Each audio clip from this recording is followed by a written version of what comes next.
मला अर्जंटमध्ये जायचं होतं. मी फक्त एवढंच म्हटलं होतं की मॅम मला जाऊ द्या, अर्जंट आहे थोडा, फाईन मारून द्या तुम्ही. मी चाबी काढून घेतली. गाडीची चाबी काढणं इलिगल आहे हे मला माहीत आहे, पण जाऊ द्या म्हटलं.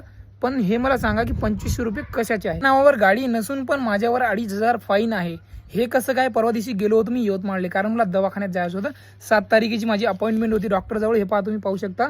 पण काही कारणास्तव 2 दिवस पाणी आलं, त्याच्यामुळे नाही का लेट झालं, उशीर झालं थोडा. त्याच्यामुळे मी काल गेलो होतो यवतमाळले. म्हणजे ते स्टेट बँक चौक आहे ना, तिथं मग एका गाडी धरली माझी. माझ्या नावावर गाडी नाही, पण मित्राची गाडी होती. मी नेलं. माझ्याजवळ लायसन्स पण आहे. माझ्याजवळ 2 व्हीलरचं 4 व्हीलरचं लायसन्स पण आहे. ते असून सुद्धा माझ्यावर फाईन 2500 रुपये. म्हणजे पहा तुम्ही, लायसन्स नसल्यामुळे तुम्ही मारू शकता 500 रुपये. ठीक आहे, 500 रुपये कंपल्सरी आहे, पण 2500 रुपये माझ्यावर फाईन बसली. हे पाहू शकता तुम्ही स्क्रीनशॉट. आणि आता मला एक सांगा, 2 व्हीलरनं जाते माणूस आणि 2500 रुपये फाईन पडते तिच्यावर. आता मी टिप्सही नाही होतो, मी डबल सीट होतो आम्ही, कारण नाही का खूप अर्जंटमध्ये जायचं होतं मला.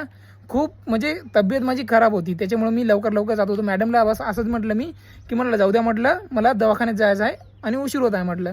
तर असं म्हटल्याने मला नाही का 2500 रुपये फाईन मारलेली आहे. आणि हे तुम्ही पाहू शकता, हे खाली स्क्रीनशॉट आहे. तर आता हे द्यायचं कसं एका मिडल क्लासनं? सांगा तुम्ही. 2500 रुपये फाईन भरणं सोपं आहे का? तर मला एकच प्रश्न आहे RTO यवतमाळला. तर सांगा तुम्ही, एक गरीब आहे आणि एक म्हणजे मिडल क्लास माणूस आहे, त्याला जर एवढं फाईन देत असाल तुम्ही 2400, 2500, 2000, 5000, तर 2 व्हीलरवाला माणूस 2500 रुपये कशाला भरेल तुमचे? एवढं सांगा मला. आणि हे मला एकच सांगायचं आहे, कारण एवढी फाईन मारायची काही जरूरत नव्हती.